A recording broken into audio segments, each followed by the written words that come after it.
Companies are supposed to grow. They're supposed to bring back greater rewards for their investors. More money, more money. That's the whole capitalist system. And we're not here to poo-poo that, but what we are here to say is, what if we told you the Walt Disney Company actually shrank in 2023? What if we told you it was a complete reversal of 2022? What if we told you that once we adjust for inflation, we bring about a new picture that perhaps no one out there is telling you about just yet? But you have to see it to believe it, and then you'll understand why this company lost 60% of its total value in just 2 years.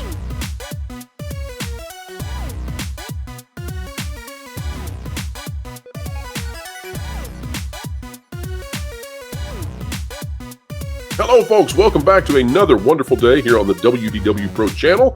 It's a joy to have each and every one of you as always, because each and every one of you truly matter. Get out there and make the world better. That's what we're trying to do. And we have the DA Derek. He is with us today to talk all about the shrinking Disney company, the great shrinking mouse. Derek, welcome to the channel for the very first time. Thanks a lot, Pro, man. Thanks for bringing me on, man. I enjoy your work. I enjoy watching your channel, and I'm looking forward to discussing Disney right now. Let's talk about it. Happy to have you. Happy to have you. Here we go. Folks, we're into the deep end. This one's going to be a little bit more meaty, perhaps, than sometimes what we cover when we're talking about Halloween costumes and such, although we love those topics as well.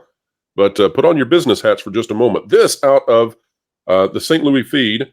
We've got the mini interest rates in 2022. Why are we going to talk about this? Well, we're going to talk about it because you have to understand the interest rate for 2022 and for 2023 to understand what's going on. We'll explain why you got to have it for 2022 in just a moment. Here's what it says. Throughout 2022, the Federal Open Market Committee raised the federal funds rate target range from 0% to 0.25% to 4.25% and 4.5%.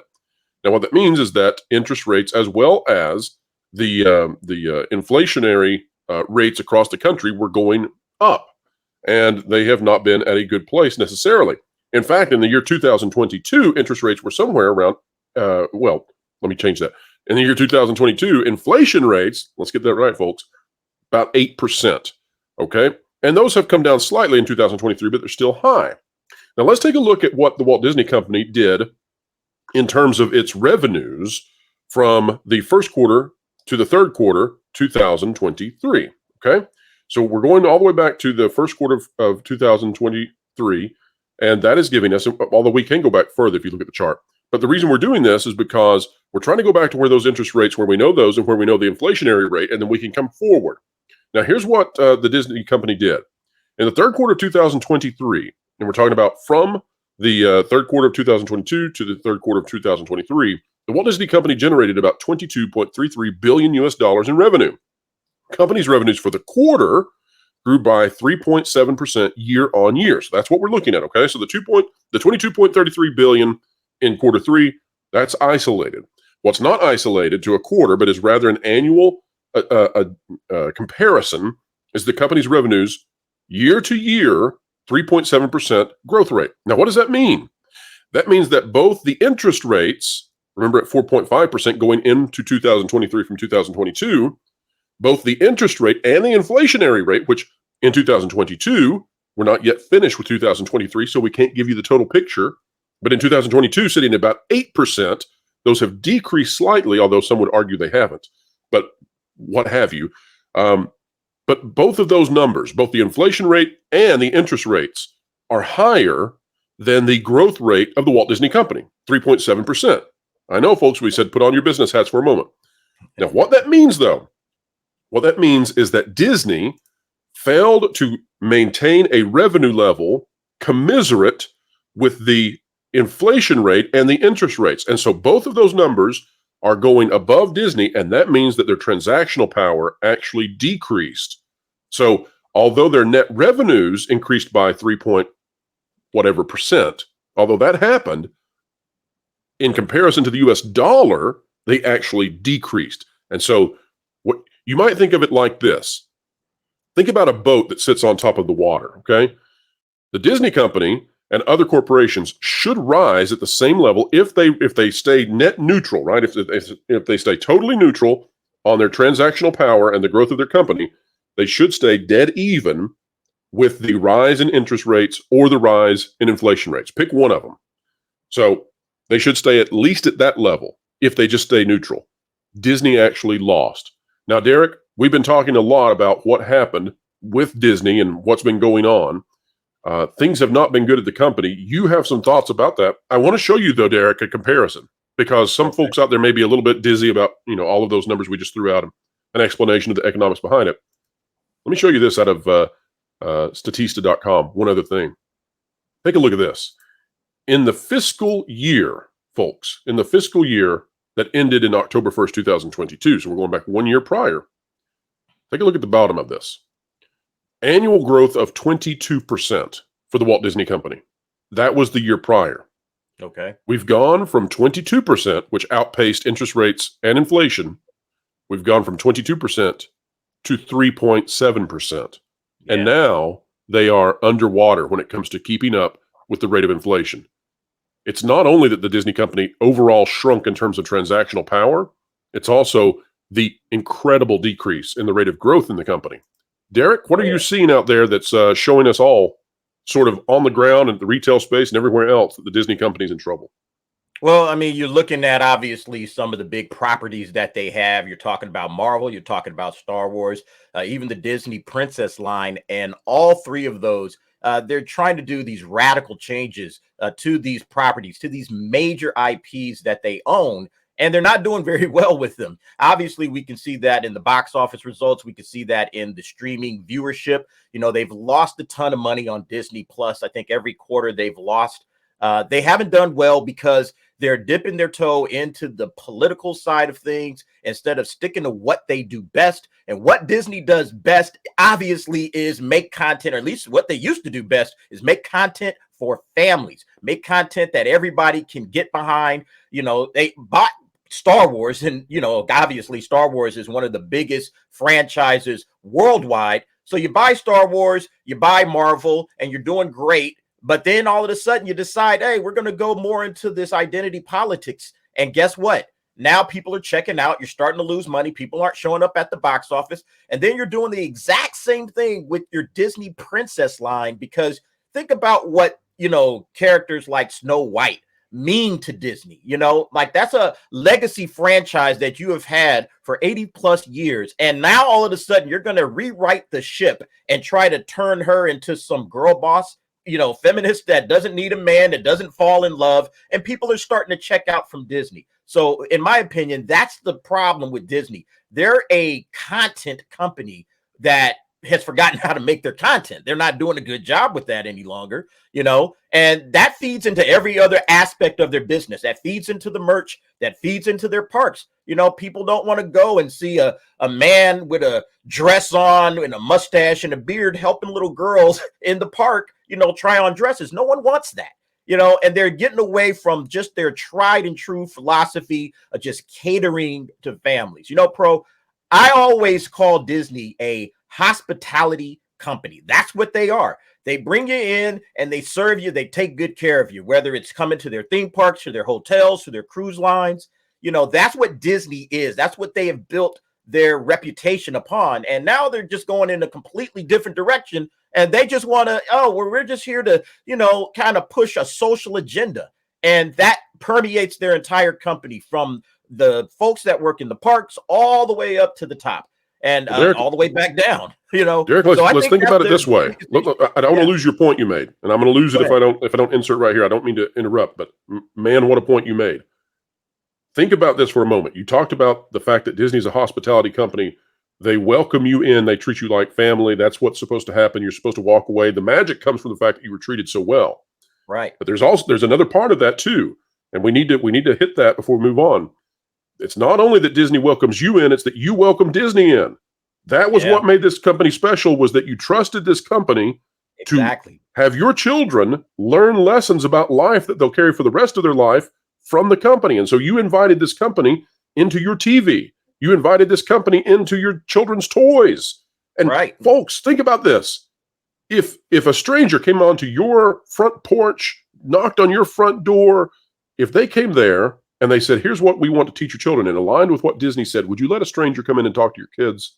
And the answer is no, you wouldn't. And that's what's diminished Disney so greatly. Continue on, Derek. I didn't mean to interrupt, but I didn't want to lose that point.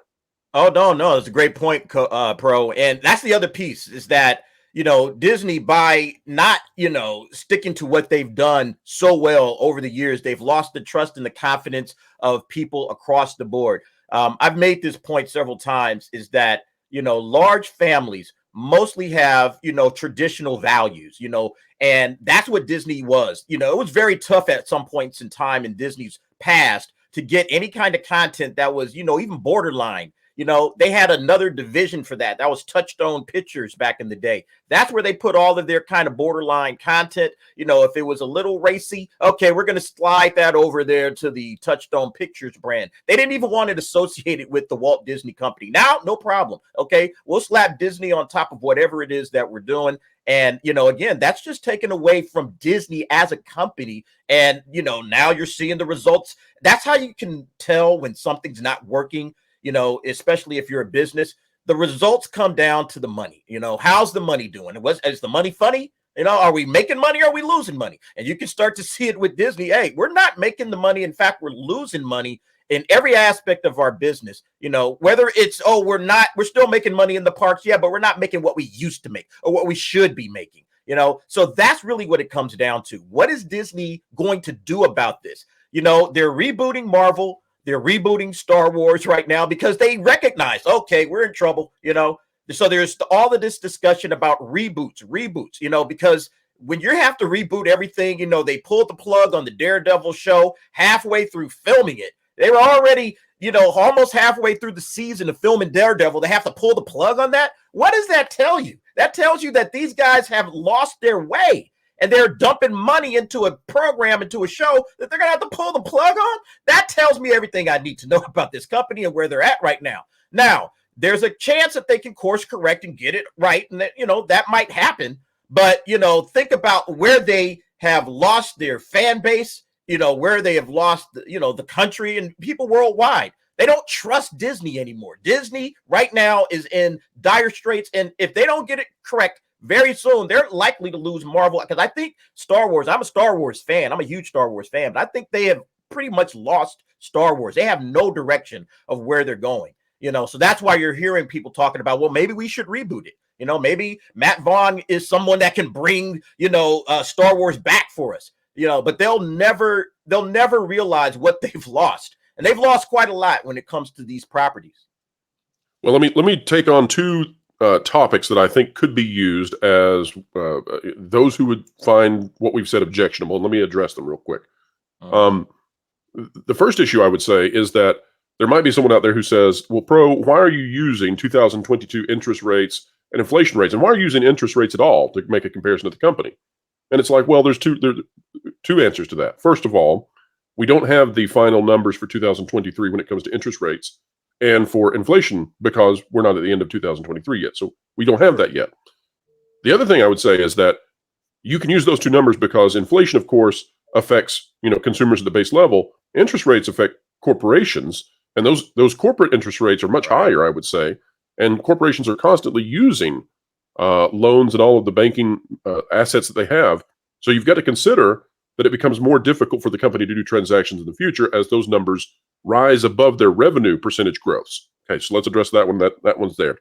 The other thing that I think people might contend with us with, let's say that you're a person out there who leans farther to the left, and you might say, well, it's inappropriate for Disney not to tackle some of these social issues. They need to be addressing them and whatnot.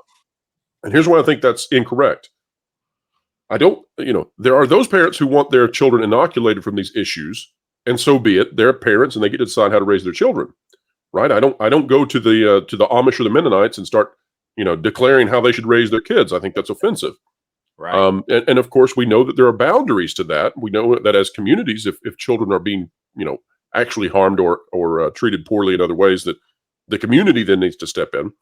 But the other thing I would say is, for those of you who lean farther to the left, who have that viewpoint, here's where I think Disney's losing 70% of families on this. There are also those in the middle who are saying, yep, I don't object to this, but this is my job to teach it to my child. It's not a corporation. And that's where Disney has gone wrong. And I think, Derek, that's why we've reached a point, and I want your take on this. Hmm. We've reached a point where the two male franchises, at least that's how we would term them, because that's where the constituents of the franchise are. The Right. male-dominated franchises, Marvel and Star Wars, are both being seriously discussed for reboot. Now, Marvel had been a tremendous moneymaker, unlike anything we've ever seen in entertainment for more than a decade. It was the golden goose. Oh Star yeah. Wars was the biggest franchise on the planet for like 30 years. Now, how have we arrived, let's say, since they made these pivots in the two franchises, circa 2019? How have we made this? It's only taken what, 4 years, maybe 5 years if we grant the Last Jedi, 4 to 5 years, and they have taken the biggest franchises on the planet to a point where people are seriously saying you got to reboot both of them.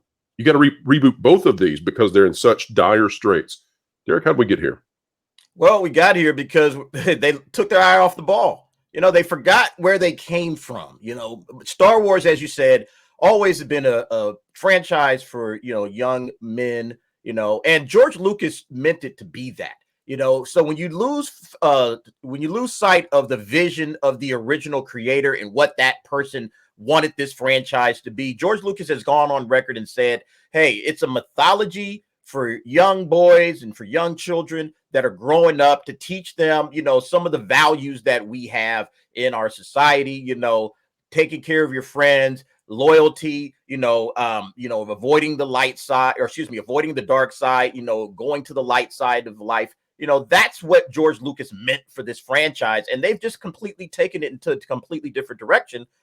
Because, again, they're trying to push politics. They want to take these franchises that have already proven themselves to be successful. They want to take these franchises and they want to do what they want to do with them instead of doing what George intended to do with this. Same thing with Marvel. Marvel is a franchise, and I've said this several times, that, when I was a kid collecting comics and I go to a comic shop, it was all boys around me. There were very few girls that were ever in a comic book shop looking for comic books. And now they've tried to flip it out and say, okay, we're going to go full MCU. We're going to turn this into a female-dominated franchise. And I don't know where they thought that was going to go. I don't know if they thought, yeah, this will be just great. The girls will flock in and they will love, the Marvel Cinematic Universe. That's where this thing is going to head. They were completely wrong. And, on the flip reverse, they're doing the same thing with the Disney princesses. Like I said, that's another big IP that they have. And now they have Snow White. She's going to be a girl boss and all of that. And it's like, well, go into what girls enjoy. You saw the results of Barbie. You see what Barbie did. Barbie was a success. Why? Because they made that not for me and you, pro. Okay. That movie was made for girls who grew up collecting Barbie, girls who love Barbie. That's what they made that for. So again, they're losing Disney.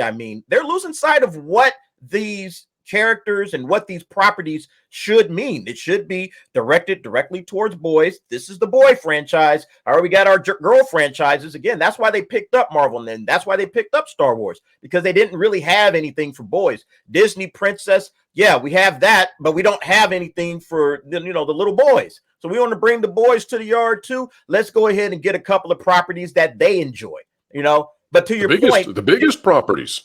Right. The biggest properties that they could possibly pick up, for little boys is Star Wars and Marvel. But to the point of, what the left and the right, what they choose to enjoy and what they want to teach to their children.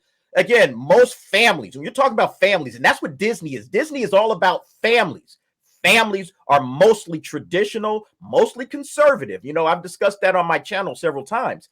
That's a good families point. are conservative. That's a good point. The especially single young people are more liberal, whereas the families Right. with little kids, it instantly, because you have to conserve what's good in the life of the child, and so that moves Right. you. You want your child to grow up that's to a be great happy point. kid. That's a great point.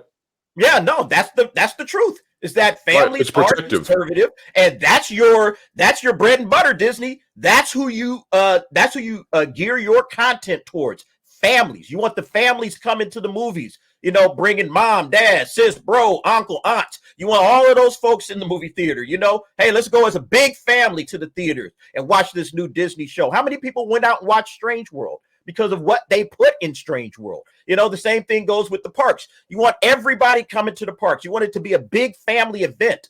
And Disney has forgotten their main consumer is families, not just, one individual. No, you're trying to sell product to an entire family. You want to make it a great day for the family anytime you're dealing with Disney. They have completely forgotten that. And that's why they're losing money. And that's why they will continue to lose money until they course correct and, get back on their way. That's a fantastic point I had not thought about, or at least I hadn't conceptualized it in the way that you did. There's a proclivity for families once they have a child to instantly become more conservative simply as a protective reaction to the child needing to be protected from the world. So whereas you're more independent and more avant-garde and more ready to challenge the status quo and go into more liberal areas of life when you're single or when you're with just a partner, because there's less risk to yourself, when little children come to the world, you sort of you hearken back to the traditions of your past to protect the child. Now, not everybody. That's why we use the word proclivity here. Not everybody does that. And there's also a proclivity, by the way. You bring up the masculine and the feminine in these franchises. We're not here to tell you, folks, that if you're a man that you can't enjoy Barbie. There's going to be a lot of guys dressed up as Ken this Halloween season. We're not here to tell you that if you're a woman, you can't enjoy Princess Leia with Star Wars. But we're here to tell you that Star Wars was primarily masculine, and that Marvel was primarily masculine, and that as a result, those who identify or enjoy more masculine themes, they enjoyed those things. And when you neuter that, when you neuter it and you change it into something else, then you lose the majority of that demographic. Same is true with Barbie. It would be lunacy to try to turn Barbie into a male franchise. In fact, it would be laughable. And yet that's what we watch happen. It would be hilarious, yeah. They didn't do that. They said, no, we're going to focus on our core audience. Who's our core audience? All the little girls that grew up collecting Barbies. They had every Barbie imaginable, astronaut Barbie, construction worker Barbie. And they grew up with that and the Barbie dream house and the Barbie dream car and all of that. So they said, hey, we're focused on, our main audience. And that's what Star Wars or Disney and Lucasfilm should be focused on when it comes, to Star Wars. We're focused on our audience. Our audience is boys. That's who grew up collecting Star Wars. That's who was playing Star Wars in the backyard and who built the Lego sets. You didn't see that, not saying there weren't girls that did that, but you didn't see a large majority of your fan base and your core audience, being little girls. When I was a kid, I grew up collecting Star Wars, and every person I knew that was a Star Wars fan was a boy. And it's just the way it is, but when you get away from that and you say, well, we're going to start trying to widen the audience. And I don't think there's anything necessarily wrong with that, but you still have to keep in the back of your mind, okay, we're going to widen this audience, but we're going to still focus on our main core audience, because that's what's going to make us the most money, and that's where, this franchise is always circled around. So you got to start back to basics, Disney. Disney has to go back to their roots. What is George Lucas's original vision for Star Wars? What was Stan Lee's vision for Marvel? Who was the audience that, clung to this vision? Was it boys or girls? Oh, it was boys. Okay, then we got to stick with the boys. That's just the way you got to do it. This is the real world. And yeah, sometimes when your ideology runs afoul of the reality of the situation, you got to course correct. You're okay. We have our ideology. We're trying to push it out there into the world of reality. It's not working. All right, we got to peel back. We got to peel back and say, okay, we're going in the wrong direction. Reality now has to supersede the ideology, and we got to start getting back to what we do and what we do best. And that's, families, okay, focusing on the families, focusing on, hey, everybody's more conservative, so maybe we need to pull back on some of the identity politics, because families are more conservative. And then start tailoring our content towards the main audience for each of these contents. And again, talking about Star Wars and Marvel for boys, Disney princess, we're not going to have a girl boss, super hardcore, don't need no man, don't need a love, don't want to fall in love with the prince, doesn't want to be saved by the prince, Snow White. No, we got to get away from that. Again, they're going in completely opposite directions when it comes to their franchises. And that's the problem. Derek, great points all. I would say this as we wrap up here. Mm-hmm. There are some franchises that have done this well in terms of growth. We watched this past week as both Mario and Sonic released. Yeah. Sonic making Amy Rose more prominent.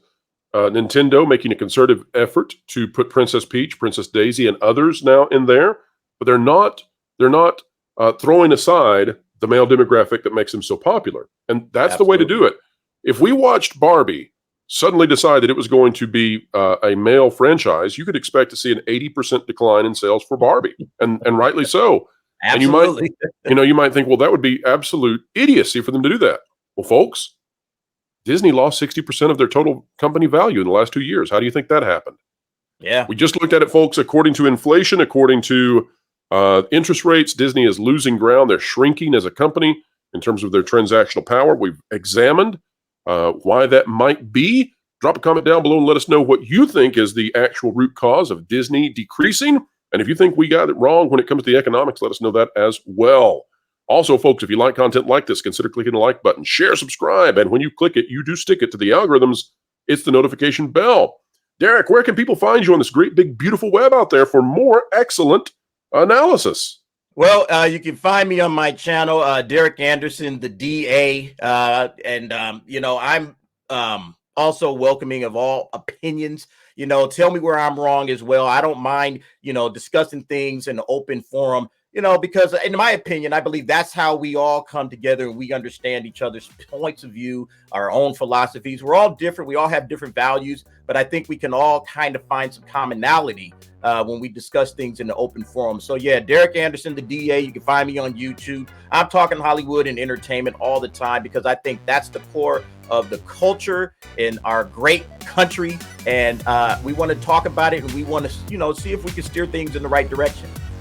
There you go, folks. Derek is a massive rising star. Get over there and subscribe right now so you can say that you were a part of it when you can say that you knew about it. And I want to say a huge thank you also to Coach and Nick of EchoBase Network for helping us network and connect with Derek. As soon as I saw him on EchoBase Network, I knew he had the right stuff, and he has not disappointed today. Derek is fantastic. Please, folks, go out there and support EchoBase Network and the DA. And ladies and gentlemen, wherever you are and whatever you're doing, keep learning, keep growing, and keep having fun. This Halloween's definitely going to be something. Even after dead franchises like Marvel are like zombies, rotting corpses of their former glory. Dead, but still animated. I wonder, are there any franchises with some afterlife qualities? One Piece is almost vampiric, as it's sucking the life out of the competition. Yeah. Oh, DC is kind of like Frankenstein's monster, with bits and pieces from everywhere and nothing is consistent. I'm the ghost of Star Wars. You know what would be a real treat this Halloween? Checking out WDW Pro. He's got all the sweet news on his Thursday live show at 5 p.m. Eastern. Not to mention, his daily videos are a real treat. Guys, I'm the ghost of Star Wars. Get it? We should go and make sure we're subscribed. Guys, I'm the ghost of Star Wars. And while we're at it, we'll ring that bell to make sure we're notified. Great, let's go. Because, we actually care about that. Let's go. Fact. Star Wars is not dead. It's haunting the staffs of Disney Plus.